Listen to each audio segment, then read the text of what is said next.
Hello നമസ്കാരം. Talking വൈബ്സിലേക്ക് സ്വാഗതം. ആദ്യത്തെ സീരീസിൽ നമ്മളിന്ന് സംസാരിക്കാൻ പോകുന്നത് മലയാളത്തിലെ കുറച്ച് അണ്ടർ റേറ്റഡ് മ്യൂസിക് ഡയറക്ടേഴ്സിനെ പറ്റിയാണ്.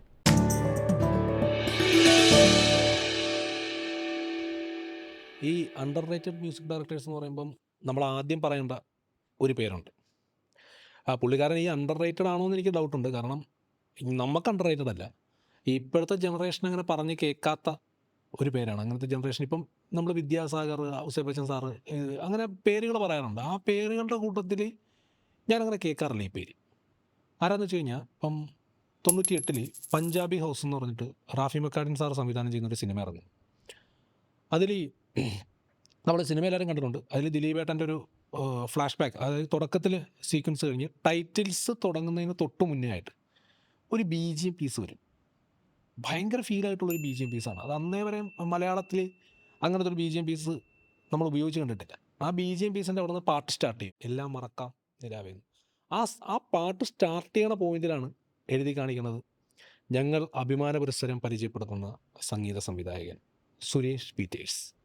അപ്പോൾ നമുക്ക് സുരേഷ് പീറ്റേഴ്സിനെ പറ്റി പറയാം. സുരേഷ് പീറ്റേഴ്സിൻ്റെ ഫസ്റ്റ് സിനിമ പഞ്ചാബി ഹൗസാണ്. അതിനു മുമ്പ് അദ്ദേഹം ഒരുപാട് പാട്ടുകൾ പാടിയിട്ടുണ്ട്. പിന്നെ പുള്ളിക്കാരൻ റഹ്മാൻ സാറിൻ്റെ കൂടെ പരിപാടിയൊക്കെ ആയിട്ട് നിൽക്കുമായിരുന്നു. അപ്പോൾ ഫസ്റ്റ് മലയാളത്തിൽ പുള്ളി മ്യൂസിക് ഡയറക്ടർ ചെയ്യുന്ന പടമാണ് പഞ്ചാബി ഹൗസ്. പഞ്ചാബി ഹൗസിൽ ഫസ്റ്റ് പാട്ട് എല്ലാം മറക്കാൻ മിലാവേ എന്നുള്ള ഒരു പാട്ടിൽ നമ്മൾ ടൈറ്റിൽസിൽ കണ്ടു. അപ്പം തന്നെ നമ്മൾ സെറ്റായി, മ്യൂസിക് ഡയറക്ടർ കൊള്ളാം. അത് കഴിഞ്ഞാൽ പിന്നെ ആ സിനിമയിൽ വരുന്ന എല്ലാ പാട്ടുകളും ഇപ്പം നമ്മൾ പ്രത്യേകിച്ച് എടുത്ത് പറയേണ്ട കാര്യമില്ല, എല്ലാവർക്കും അറിയാവുന്ന പാട്ടുകളാണ്. എല്ലാ പാട്ടുകളും ഇപ്പോൾ ഉദിച്ച ചന്ദ്രൻ്റെ, എരിയുന്ന കനലിൻ്റെ, ബല്ല ബല്ല, അങ്ങനെ എല്ലാ പാട്ടുകളും ഹിറ്റാണ്. ഇപ്പോഴും പാട്ടുകളൊക്കെ ഞങ്ങൾക്കൊക്കെ എപ്പോഴും ഫെമിലിയർ ആണ്, പക്ഷെ ആരാണ് ചെയ്തതെന്ന് ചെയ്തതെന്നുള്ള ചോദിച്ചാൽ ഒന്ന് ഡൗട്ട് അടിക്കും. ഡൗട്ട് അടിക്കും. അത് സുരേഷ് പീറ്റേഴ്സാണ്. പക്ഷേ ചില ആൾക്കാർ ഈ സുരേഷ് പീറ്റേഴ്സ് ചെയ്ത പാട്ടുകൾ ചിലപ്പോൾ തെറ്റിദ്ധരിച്ചിട്ട് വിദ്യാസാഗർ ചെയ്തതാണെന്ന് പറയാറുണ്ട്. കാരണം ഈ രണ്ടുപേരും ഒരേ പാറ്റേണിലാണ് ചെയ്യണം. അപ്പോൾ അവരാണെന്ന് ഇങ്ങനെ പറയാറുണ്ട് ചില സമയത്ത്. അപ്പോൾ ആ ഒരു ആൽബം ഭയങ്കര ഹിറ്റാണ്. ഈ ആൽബം ഹിറ്റാക്കൽ നിസ്സാര കാര്യമല്ല. ഇന്ന് ഇപ്പോൾ പല മ്യൂസിക് ഡയറക്ടേഴ്സിനും ഒരു പാട്ട് ഹിറ്റായ ഹിറ്റാണ്. ഈ ആൽബം എന്ന് പറയുന്ന ഒരു 4 പാട്ട് 5 പാട്ടൊക്കെ ഫുള്ള് ഹിറ്റാക്കുക പുള്ളി. ഇപ്പോൾ നമ്മൾ പഞ്ചാബി ഹൗസ് എടുക്കുകയാണെങ്കിൽ ആൽബം ഹിറ്റാണ്. അത് കഴിഞ്ഞിട്ട് പുള്ളിക്കാരൻ അന്നേ വരെ മലയാളത്തിലെ ഒരു മ്യൂസിക് പാറ്റേണിൽ നിന്ന് വ്യത്യസ്തമായിട്ടാണ് പഞ്ചാബി ഹൗസിലെ പാട്ടുകൾ വരുന്നത്. ഇപ്പോൾ ഈ ആ കഥയായിട്ട് ബന്ധപ്പെട്ട് ഈ ബല്ല ബല്ല എന്ന് പറയുന്ന പാട്ട്, ആ ഒരു കഥയായിട്ട് ബന്ധപ്പെടുത്തിക്കൊണ്ടുള്ളൊരു ട്രാക്കൊക്കെ ആയിരുന്നു പുള്ളിക്കാരൻ്റെ. ഭയങ്കര രസമുള്ള സോനാരെ അതൊക്കെ ഭയങ്കര രസമുള്ളൊരു പരിപാടിയായിരുന്നു. അതിന് ശേഷം ഒരുപാട് പടങ്ങൾ പുള്ളി ചെയ്തിട്ടുണ്ട്. എല്ലാം അതിൽ പുള്ളി ചെയ്തിരിക്കുന്നതിൽ ഭൂരിപക്ഷം പാട്ടുകളും വളരെ ട്രെൻഡിങ് ആയിട്ടുള്ള സോങ്ങാണ്. ആൽബം ഹിറ്റാണ്. ആൽബം അതായത് ഭൂരിപക്ഷവും. അതായത് ഉദാഹരണം ഇപ്പം ഞാൻ ഇപ്പം പറയാനാണെങ്കിൽ രണ്ടാമത്തെ വൺ മാൻ ഷോ എന്ന് പറയുന്ന പടം, വൺ മാൻ ഷോയിലെ പാട്ടുകൾ ഇപ്പം പവിഴമലർ പെൺകുടി, രാക്കടമ്പിൻ, അങ്ങനെ തുടങ്ങുന്ന സ്റ്റാർട്ട് ചെയ്യുന്ന പാട്ട്. അതിൽ തന്നെ ഈ സിനിമയിലില്ലാത്തൊരു പാട്ടുണ്ട്, സ്വർണ്ണലത പാടിയ കാശിത്തുമ്പപ്പൂവി എന്ന് പറഞ്ഞിട്ട്. അതും ഭയങ്കര ഒരു അതിപ്പോ റീസെന്റ് ആയി അത് കാസറ്റിൽ പണ്ട് ഇപ്പം കാസറ്റായിരുന്നല്ലോ പണ്ട്. അപ്പോൾ ആ കാസറ്റിൽ നമ്മൾ റിപ്പീറ്റ് കേൾക്കണ പാട്ടായിരുന്നു. പണ്ട് നമ്മൾ കാസറ്റ് പാട്ട് ബോറടിക്കുകയാണെങ്കിൽ നമ്മൾ ഫോർവേഡ് ചെയ്യും. ഇന്നിപ്പോൾ ഒറ്റ ക്ലിക്ക് നെക്സ്റ്റ് അപ്പുറത്തേക്ക് പോകും. നമ്മൾ അന്ന് ഈ കാസറ്റ് ഇട്ടിട്ട് ഫോർവേഡ് ചെയ്തിട്ടാണ് പാട്ടിനെ നമ്മൾ ഫ്രണ്ടിലേക്കും ബാക്കിലേക്കും ഒക്കെ ഇത് ചെയ്യണം. പക്ഷേ സുരേഷ് പീറ്റേഴ്സിൻ്റെ പാട്ട് നമ്മളങ്ങനെ ഫോർവേഡ് ചെയ്യത്തില്ല, അത് നമ്മൾ കേട്ടു പോകും. അത്രക്ക് നമ്മൾ ഹിറ്റ് ചെയ്യണ സോങ്ങുകളാണ് പുള്ളി ചെയ്തേക്കണം. പിന്നെ തെങ്കാശിപ്പട്ടണത്തിൽ ആൽബം ഹിറ്റാണ് എടുത്ത് നോക്കുകയാണെങ്കിൽ. എത്ര എന്നാണ് കടമിഴിയിൽ കമലതളം, ഗോലുമാല്, പിന്നെ എൻ്റെ തെങ്കാശി തമിഴ് പൈങ്കിളി, പിന്നെ ഒരു സിംഹമലയും കാട്ടി, എല്ലാ ആൽബം ഹിറ്റാണ് പുള്ളിയുടെ. ആ പാട്ടൊക്കെ ഭയങ്കര ട്രെൻഡുമായിരുന്നു ആ സമയത്ത്. പിള്ളേരൊക്കെ ഓണപരിപാടിക്കൊക്കെ ഡാൻസൊക്കെ കളിക്കില്ല. ആ ഡാൻസൊക്കെ കളിക്കണതിലെ മെയിൻ പാട്ടായിരുന്നു കടമിഴിയിൽ കമലതളം എന്ന് പറഞ്ഞ പാട്ട്. അതൊക്കെ എപ്പോഴും എല്ലാവരും കളിക്കുന്നുണ്ട്. ഇപ്പോൾ ഈ ഇൻസ്റ്റാഗ്രാം റീലൊക്കെ വന്ന സ്ഥിതിക്ക് വീണ്ടും പഴയ പാട്ടുകളൊക്കെ പൊങ്ങി വരുന്നുണ്ട്. പക്ഷെ അപ്പോഴും ആൾക്കാർക്ക് പരിചയമില്ല ഇതാരാണ് ഇത് കമ്പോസ് ചെയ്തത്. കാരണം അന്ന് ഇപ്പം നോക്കുകയാണെങ്കിൽ പിള്ളേർ സെറ്റിനൊക്കെ അറിയാം. സുഷിൻ ശ്യാം എന്ന് പറയുന്ന മ്യൂസിക് ഡയറക്ടറൊക്കെ പിള്ളേർ സെറ്റിനെ അറിയാം, പോപ്പുലറാണ്, വളരെ മ്യൂസിക് ഡയറക്ടർമാർ വളരെ പോപ്പുലറാണ്. പക്ഷേ സുരേഷ് പീറ്റേഴ്സിനെ അങ്ങനെ ഞാൻ എങ്ങും പറഞ്ഞു കേട്ടിട്ടില്ല. അതുകൊണ്ടാണ് ഞാൻ ഈ എപ്പിസോഡിൽ ഫസ്റ്റിലത്തെ പേര് പുള്ളിയുടെ പറയാമെന്ന് വെച്ചത്. അതുപോലത്തെ ഒരുപാട് മലയാളത്തിൽ ഒരുപാട് മ്യൂസിക് ഡയറക്ടേഴ്സുണ്ട്. ഈ പുള്ളിക്കാരൻ്റെ ഈ തെങ്കാശിപ്പട്ടണം നമ്മൾ പറഞ്ഞു നിർത്തിയ തെങ്കാശിപ്പട്ടണത്തിലെ പാട്ടുകൾ ഗംഭീര പാട്ടുകളാണ്. പിന്നെ പുള്ളി നമ്മൾ ബാക്കിലേക്ക് പോകുകയാണെങ്കിൽ പഞ്ചാബി ഹൗസ് ആയാലും വൺ മാൻ ഷോ ആയാലും പിന്നെ ഇൻഡിപെൻഡൻസ് ഡേ എന്ന് പറഞ്ഞൊരു സിനിമയുണ്ട്. അതിലാണ് നന്ദലാല എന്ന് പറയുന്ന പാട്ട്. അറിയാം നന്ദലാല. അതിൽ തന്നെ വേറെയും പാട്ടുണ്ട് കേട്ടോ. വേറെ നല്ല പാട്ടുകൾ ആ സിനിമയിൽ തന്നെ ഓഡിയൻസിന് അത്ര പോപ്പുലർ അല്ലാത്ത നല്ല പാട്ടുകളുണ്ട് ഈ ഇൻഡിപെൻഡൻസിൻ്റെ ആൽബത്തിലുണ്ട്. ഈ നന്ദലാലയാണ് പക്ഷേ പോപ്പുലർ. അതാണ് അത് ഈ നമ്മുടെ എല്ലാവർക്കും ഈ അറിയുന്ന ഒരു പാട്ട്. ശ്രീകൃഷ്ണ ജയന്തിക്കൊക്കെ വർക്കാവുന്ന ഒരു പാട്ടാണ്. അപ്പോൾ അതും ഈ പറഞ്ഞ പോലെ ഡാൻസിന് കൂടുതലായിട്ട് ഉപയോഗിക്കണം. ഇതിലെല്ലാത്തിലും ഒരു കോമൺ ആയിട്ടൊരു സാധനം നമ്മൾ ശ്രദ്ധിച്ചാൽ മനസ്സിലാവും. കോറസിനെ ഇത്ര ഗംഭീരമായിട്ട് ഉപയോഗിക്കുന്ന ഒരു മ്യൂസിക് ഡയറക്ടർ അറിയില്ല. കോറസിനെ വെച്ചിട്ട് നല്ല രീതിയിൽ പാട്ട് ചെയ്യണ ഒരാളാണ്. ഈ കോറസിൻ്റെ ഒരു സാധനം പോയിക്കൊണ്ടിരുന്ന പുള്ളി ഒരു ഹമ്മിങ്ങൊക്കെ ഇടും. ഗോലുമാലിലെ അപ്പോൾ എല്ലാം മിക്ക പാട്ടിലും ഉണ്ടത്. അതിപ്പോൾ വൺ മാൻ ഷോയിലെ പാട്ടിലും ഉണ്ട്, എല്ലാത്തിലും ഉണ്ട്. കോറസ് പോയിക്കൊണ്ടിരിക്കുമ്പോൾ ഒരു ചെറിയൊരു ഹമ്മിങ് വരും. അതൊക്കെ ഭയങ്കര ഫീലാണ് നമുക്ക് കേട്ടോണ്ടിരിക്കാൻ. പിന്നെ പുള്ളിയുടെ എനിക്ക് ഏറ്റവും ഇഷ്ടപ്പെട്ട ഒരു ആൽബം ഉണ്ട്, രാവണപ്രഭുവിലെ ആൽബം. രാവണപ്രഭുവിലെ പാട്ടുകൾ നമ്മൾ ആരെയും പറഞ്ഞു കൊടുക്കേണ്ട ആവശ്യമില്ല, ചിലപ്പോൾ പലർക്കും. പക്ഷേ സുരേഷ് പീറ്റേഴ്സാണ് ചെയ്തതെന്ന് ചിലപ്പം അറിയണമെന്ന് നിർബന്ധമില്ല. പക്ഷേ ഓൾമോസ്റ്റ് എല്ലാവർക്കും അറിയാൻ പറ്റും കേട്ടോ, നമുക്ക് അറിയത്തില്ല. പക്ഷേ ഇപ്പോഴത്തെ ജനറേഷൻ അറിയാവുമെന്ന് എനിക്കൊരു ഡൗട്ടുണ്ട്. ഇപ്പം നമ്മൾ ഗാനമേളകളിലൊക്കെ തകില് പുകില് കുരവക്കുഴല് ആ പാട്ട് കേട്ടിട്ട് തുള്ളാറുണ്ട്. അത് സുരേഷ് പീറ്റേഴ്സ് ചെയ്ത പാട്ടാണ്. അത് സുരേഷ് പീറ്റേഴ്സ് ആ ആൽബം അതിഗംഭീര കാരണം വളരെ ഡിഫറെൻ്റ് ആയിട്ടുള്ള പാട്ടുകളാണ് രാവണപ്രഭുവിൻ്റെ എല്ലാം ആൽബത്തിൽ. വളരെ ഡിഫറെന്റ്. ഒന്ന് ഈ തകില് പുകിലിൽ നിന്ന് നേരെ പിന്നെ ഒരു മെലോഡീസ് ആയിട്ടുള്ളൊരു പാട്ടുണ്ട്, ആകാശദീപങ്ങൾ സാക്ഷി. അത് അടിപൊളി പാട്ടാണ്. പിന്നെ പൊട്ടുകുത്തടി, സ്വർണ്ണലത ചേച്ചിനെ വെച്ചിട്ട് പൊട്ടുകുത്തടി ആ പാട്ട്. അത് കഴിയുമ്പോൾ പിന്നെ മറ്റേ ഏറ്റവും റൊമാൻറ്റിക് ആയിട്ട് ഉള്ളൊരു പാട്ടും ജയേന്ദ്ര സാറും ഒക്കെ പാടിയ ഒരു പാട്ട്, അറിയാതെ. അങ്ങനെ ഭയങ്കര ഗംഭീര ആൽബമാണ് പുള്ളി ചെയ്തേക്കണം. ഇപ്പം നമ്മളിപ്പം പറഞ്ഞപ്പോൾ രാവണപ്രഭു ആയാലും തെങ്കാശിപ്പട്ടണം ആയാലും വൺ മാൻ ഷോ ആയാലും എന്താ പറയുക പഞ്ചാബി ഹൗസ്, ഇത്രയും സിനിമകൾ. പിന്നെ ഈ ഇൻഡിപെൻഡൻസ് ഡേയിലെ നന്ദലാല എന്ന് പറഞ്ഞ പാട്ട് ഇത്രയും ആൾക്കാർക്ക് ഇന്നും സുപരിചിതമായിട്ടുള്ള സോങ്സാണ് ഇത്ര വർഷം കഴിഞ്ഞിട്ടും ആൾക്കാർ ഈ കേട്ടോണ്ടിരിക്കുന്ന പാട്ടാണ്. അതുപോലെ തന്നെ ഇപ്പം മഴത്തുള്ളി കിലുക്കത്തിലൊരു ഭയങ്കര മെലഡി ആയിട്ടുള്ളൊരു പാട്ടുണ്ട്. അത് ഒരു സമയത്ത് ഇൻസ്റ്റാഗ്രാമിൽ ഭയങ്കര വൈറലായിരുന്നു തോന്നുന്നു. ഈ റീലൊക്കെ നമ്മൾ കണ്ടോണ്ട് ഈ തേരിറങ്ങും അത് സുരേഷ് പീറ്റേഴ്സ്. ആ പുള്ളിക്കാരൻ വേറെ മൂഡ് ഓഫ് പരിപാടി പിടിച്ചാണത്. അങ്ങനെ സുരേഷ് പീറ്റേഴ്സിൻ്റെ പാട്ടൊക്കെ ഫെമിലിയർ ആണ്, പക്ഷെ ആളാരാണെന്ന് അത്ര പരിചയം. പരിചയമില്ല. പക്ഷേ ഈ റീസെൻ്റ് ആയിട്ട് കുറേ നാളായിട്ട് പുള്ളി അത്ര ആക്റ്റീവ് അല്ലാന്ന് തോന്നുന്നു. അത് ലാസ്റ്റ് ചെയ്തത് എനിക്ക് തോന്നുന്നു മിസ്റ്റർ മരുമകൻ 2020 പുള്ളിയാണ് ചെയ്തേക്കുന്നത്. 2020 പാട്ട് ഫുൾ ആൽബം ഫുൾ ആൽബം പുള്ളിയാണ് ചെയ്തേക്കുന്നത് 2020. പിന്നെ റൺവേയിലെ മറ്റേ അതിൽ പുള്ളി ചെയ്യാത്ത ടൈപ്പ് ഓഫ് വേറെ അത്രയും നാൾ ചെയ്യാത്ത ടൈപ്പ് ഓഫ് ഒസലമ്മ അലേസ ആ പാട്ടില്ലേ ആ പാട്ട്. പിന്നെ അങ്ങനെ അതിലും കിടിലം കുറേ പാട്ടുകളുണ്ട് റൺവേ എന്ന് പറയുന്ന ആൽബത്തിൽ. പിന്നെ പുള്ളിയുടെ മലയാളി മാമന് മണക്കമെന്നും പറഞ്ഞിട്ട് ഒരു പടമുണ്ട്. അതിലെ പാട്ടുകളൊക്കെ അടിപൊളി പാട്ടുകളാണ്. പക്ഷെ അത് അങ്ങനെ പോപ്പുലർ ആയിട്ടില്ല. പക്ഷേ എനിക്ക് തോന്നുന്നു ഇപ്പോൾ ഈ നമ്മുടെ ഇപ്പോൾ പോഡ്കാസ്റ്റ് കാണുന്ന ആൾക്കാർ മലയാളി മാമന് മണക്കം എന്ന് പറഞ്ഞ ഒരു ആൽബം എടുത്തിട്ട് ഒന്ന് കേട്ട് നോക്കിയാണേ, ഹെഡ്സെറ്റൊക്കെ വെച്ച് കേൾക്കുകയാണെങ്കിൽ അതിൻ്റെ കോമ്പോസിഷൻ വളരെ ഡിഫറെൻ്റ് ആണ്, അടിപൊളിയാണ്. വെച്ചാൽ അത് നമ്മളൊരു തമിഴ് കൾച്ചറിൽ പാട്ട് കേൾക്കുന്ന ഒരു ബീറ്റും പരിപാടികളൊക്കെ അന്തക്കാലത്ത് പുള്ളി ഉപയോഗിച്ചിട്ടുണ്ട്. അത് അടിപൊളി ആൽബമാണ്. അതിൽ ഒരു മെലഡി പാട്ടൊക്കെ ഉണ്ട്. പിന്നെ അപരിചിതനിൽ ഒരു നല്ല പാട്ടുണ്ട്, അപരിചിതനിൽ നല്ല പാട്ടുണ്ട്. അങ്ങനെ പുള്ളിയുടെ ആൽബങ്ങൾ എടുത്ത് നോക്കുവാണെങ്കിൽ ഭയങ്കര ഓൾമോസ്റ്റ് എല്ലാ പാട്ടുകളും പുള്ളി ചെയ്തിരിക്കുന്ന ഭൂരിപക്ഷം പാട്ടുകളും ഭയങ്കര ഫെമിലിയറും ഹിറ്റുമാണ്.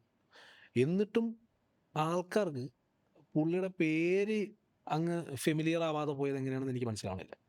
അത് ചില ആൾക്കാരുണ്ട് അവരുടെ എന്താ പറയണ്ട സെലിബ്രേറ്റ് ചെയ്യപ്പെടുന്നതാണ്. പ്രൊഡക്റ്റുകളെല്ലാം സെലിബ്രേറ്റ് ചെയ്യപ്പെടും. പക്ഷെ അവരെ അങ്ങനെ അധികം സെലിബ്രേറ്റ് ചെയ്യപ്പെടില്ല. പക്ഷെ അങ്ങനെയല്ല, ഇന്നത്തെ ജനറേഷൻ അറിഞ്ഞിരിക്കേണ്ട ഒരു പേരാണ് സുരേഷ് പീറ്റേഴ്സ് എന്ന് എനിക്ക് തോന്നുന്നത്.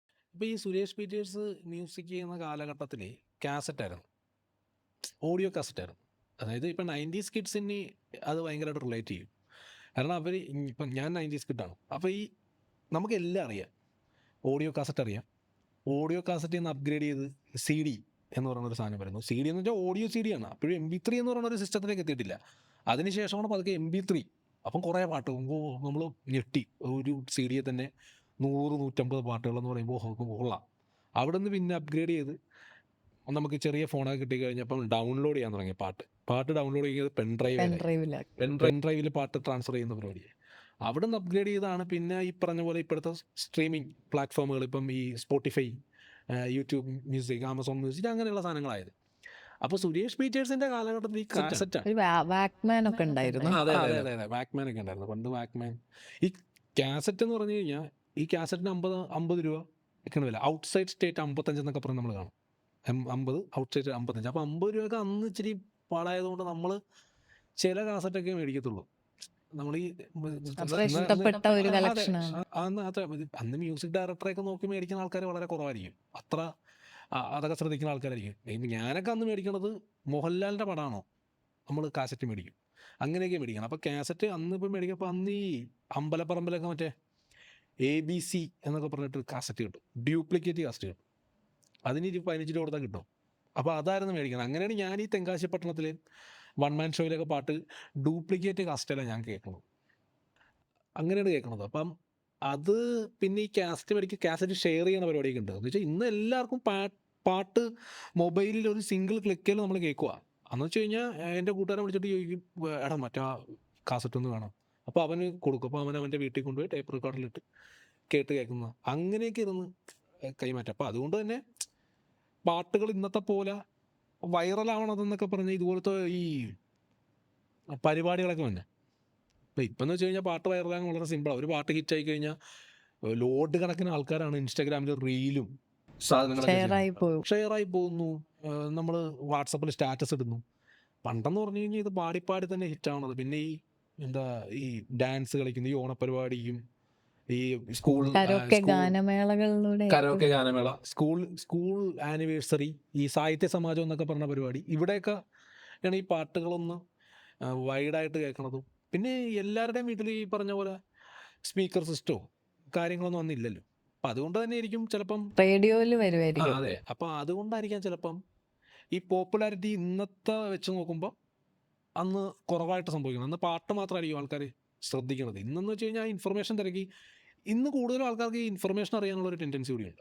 നമ്മുടെ ഇപ്പം പോഡ്കാസ്റ്റ് കാണുന്നവരൊക്കെ പുള്ളിയുടെ ഈ ആൽബങ്ങൾ ഉറപ്പായിട്ടും പോയി യൂട്യൂബിൽ സെർച്ച് ചെയ്ത് നോക്കിയാൽ മാത്രമല്ല, ഇപ്പോൾ ഈ പാട്ട് കേട്ടിട്ട് ഒരേ റീലൊക്കെ ചെയ്യുന്ന ആൾക്കാരുണ്ടല്ലോ, അവരൊക്കെ ഉറപ്പായിട്ടും പുള്ളിയുടെ പാട്ടുകൾ, അധികം പോപ്പുലർ അല്ലാത്ത പാട്ടുകൾ പോലും കേട്ട് നോക്കി കഴിഞ്ഞാൽ ചിലപ്പോൾ അത് റീലായിട്ട് വരാൻ സാധ്യതയുണ്ട്. അതാണ് ഞാനിപ്പോൾ ഉദാഹരണം പറഞ്ഞത്. മലയാളി മാമന് വണക്കം എന്ന് പറഞ്ഞ പടത്തിലെ പാട്ടുകൾ ചിലപ്പം അടുത്തൊരു ട്രെൻഡാകാൻ വരാം. അത് അന്ന് ഇപ്പോഴും അത് അങ്ങനെ ആരും എക്സ്പ്ലോർ ചെയ്തിട്ടില്ല ആ പാട്ടൊന്നും. അതുപോലത്തെ ഒരുപാട് പാട്ടുകളുണ്ട് പുള്ളിയുടെ. തെങ്കാശി പട്ടണമൊക്കെ ഓൾറെഡി എക്സ്പ്ലോർ ആയിരുന്ന പാട്ടുകളാണ്. പക്ഷെ അത് ഈ സുരേഷ് പീറ്റർ അത് ചിലർ പറയാറുണ്ട് അത് വിദ്യാസാഗറാണെന്നുള്ളൊരു ഡൗട്ട് പ്രകടിപ്പിക്കാറുണ്ട്. കാരണം ഇവർ രണ്ടുപേരും ഒരേ പാറ്റേണിലൊക്കെ ചില സാധനങ്ങൾ ചെയ്യണമുണ്ടേ, അങ്ങനെ പറയാറുണ്ട്. പക്ഷേ അതുകൊണ്ടാണ് ഞാൻ ഈ ആദ്യത്തെ പേര് സുരേഷ് പീറ്റേഴ്സ് എന്ന് തന്നെ പറയാമെന്ന് വെച്ചത്. കാരണം സെലിബ്രേറ്റ് ചെയ്യപ്പെടേണ്ട, എല്ലാ കാലത്തും സെലിബ്രേറ്റ് ചെയ്യപ്പെടേണ്ട ഒരു മ്യൂസിക് ഡയറക്ടർ തന്നെയാണ്. കാരണം പുള്ളിക്കാരൻ ചെയ്തു വെച്ചിരിക്കുന്ന ക്രിയേറ്റിവിറ്റി അതുപോലത്തെ സാധനങ്ങളാണ് എല്ലാം. പിന്നെ എല്ലാ ഗായകരെയൊക്കെ യൂസ് ചെയ്യണതും ഒക്കെ വളരെ വൃത്തിക്ക് യൂസ് ചെയ്തിട്ടുണ്ട് എല്ലാ ഗായകരും. സ്വർണ്ണലത ചേച്ചിനെയൊക്കെ നമ്മൾ ഇളയരാജക്ക് ശേഷം എനിക്ക് തോന്നുന്നു സുരേഷ് പീറ്റേഴ്സ് കുറച്ച് പാട്ടുകളല്ലെങ്കിൽ പോലും സുരേഷ് പീറ്റേഴ്സ് അത് ഹാൻഡിൽ ചെയ്തിരിക്കുന്നത് ഭയങ്കര അടിപൊളിയായിട്ട്.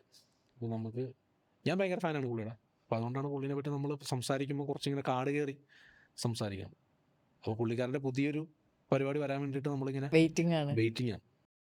പിന്നെ പുള്ളിക്കാരൻ ചെയ്തതിൽ നമ്മൾ മിസ്സായി പോയതൊരു പടമുണ്ട്, പാണ്ടിപ്പടയുടെ ആൽബം പുള്ളി ചെയ്തതാണ്. അത് നമുക്ക് പാട്ടറിയാം. പഞ്ചായത്തിൽ പാണ്ടിപ്പടയിലെ ആൽബം അത്യാവശ്യം ഹിറ്റാണ്. മീൻസ് ഇപ്പം എല്ലാ പാട്ടുകളും ഇപ്പം ഇപ്പം നമ്മൾ ലിസ്റ്റ് പറയാനാണെങ്കിൽ, അതാണ് ഞാൻ പറഞ്ഞ ലിസ്റ്റ് പറയാനാണെങ്കിൽ ഓൾമോസ്റ്റ് ഒരു 80% പാട്ടുകളും ഹിറ്റായിട്ടുള്ള ഒരു മ്യൂസിക് ഡയറക്ടറാണ്. പക്ഷേ ഈ പറഞ്ഞ പോലെ ഒരു അറിയാവുന്ന ഒരുപാട് ആൾക്കാരുണ്ട്, ഇല്ലയെന്നല്ല. പക്ഷേ ചിലപ്പോൾ ഒരു ജനറേഷന് പുള്ളിനെ പരിചയം ഉണ്ടാവില്ല. അപ്പം അതിന് വേണ്ടിയിട്ടാണ് നമ്മൾ അണ്ടർ റേറ്റഡ് മ്യൂസിക് ഡയറക്ടറിൽ ഫസ്റ്റ് പുള്ളിയുടെ പേര് തന്നെ, സുരേഷ് പീറ്റേഴ്സിൻ്റെ പേര് തന്നെ പറയാമെന്ന് വെച്ചത്. ഇനിയിപ്പം എനിക്ക് എൻ്റെ ഒരു അറിവ് വെച്ചിട്ട് പുള്ളി കുറച്ച് നാളായി മ്യൂസിക് മലയാളത്തിൽ ചെയ്തിട്ട്. ലാസ്റ്റ് എന്തോ മിസ്റ്റർ മരുമകൻ, അങ്ങനെ ഒരു ദിലീപേട്ടൻ്റെ സിനിമയാണ് ലാസ്റ്റ് ചെയ്തത്.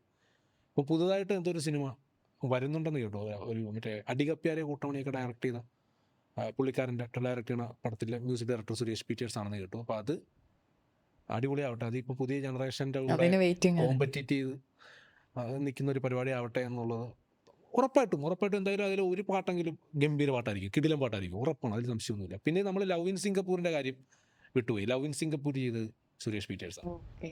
ലവ് ഇൻ സിംഗപ്പൂരിലെ മമ്മൂക്ക നടന്ന ഒരു പാട്ടില്ല, ഇത് അഴക് ആ പാട്ട് പക്ഷെ മുഴുവനായിട്ട് കേൾക്കുമ്പോൾ അത് വേറൊരു മൂടാ. അതും പുള്ളിക്കാരനാണ് ചെയ്തത്. അപ്പോൾ എന്തായാലും പുള്ളിയുടെ പുതിയ പ്രോജക്റ്റ് പ്രൊജക്റ്റുകൾ വേണ്ടി നമുക്ക് വെയിറ്റ് ചെയ്യാം. അടിപൊളി പാട്ടുകൾ സംഭവിക്കട്ടെ. പാട്ടുകളൊക്കെ വളരെ ഫെമിലിയർ ആണ്. ഡാൻസ് കളിച്ചിട്ടുണ്ട്, എൻ്റെ കൂടെ ഉള്ളവരൊക്കെ പാടിയിട്ടുണ്ട്. ഇപ്പോഴും നമ്മളൊക്കെ എടുത്ത് കേൾക്കുന്ന പാട്ടുകളിലൊന്നാണ്. പിന്നെ എവർഗ്രീൻ ഹിറ്റ്സ് എന്നൊക്കെ പറഞ്ഞ് പാട്ടുകളൊക്കെ ഇപ്പോഴും പല ചാനലിലും റീലിലൊക്കെ ആയിട്ടും വരുന്നുണ്ട്. പക്ഷെ ആരാണ് എന്നുള്ളത് സിനിമയുടെ പേരും അറിയാം, പാട്ടും അറിയാം. പക്ഷെ ഇത് ആരാണ് ചെയ്തത് എന്നുള്ളത് നോട്ട് ചെയ്യപ്പെടാതെ പോയ ഒരു പേര് തന്നെയാണ്. എല്ലാവരും ഒന്നും അറിയപ്പെടേണ്ട ഒരാളാണ് എന്ന് തോന്നിയിട്ടുണ്ട്. അതുകൊണ്ടാണ് നമ്മൾ ഈ ഒരു ഇതിൽ പുള്ളിയുടെ പേര് തന്നെ സീരീസിലെ പുള്ളിയുടെ പേര് തന്നെ ആദ്യമായിട്ട് പറഞ്ഞത്. അപ്പം ഇതുപോലെ ഈ സീരീസിൽ മറന്നുപോയ അല്ലെങ്കിൽ നോട്ട് ചെയ്യപ്പെടാത്ത പല ആളുകളെയും നമ്മൾ പരിചയപ്പെടുത്തും. അടുത്ത എപ്പിസോഡിൽ കാണാം.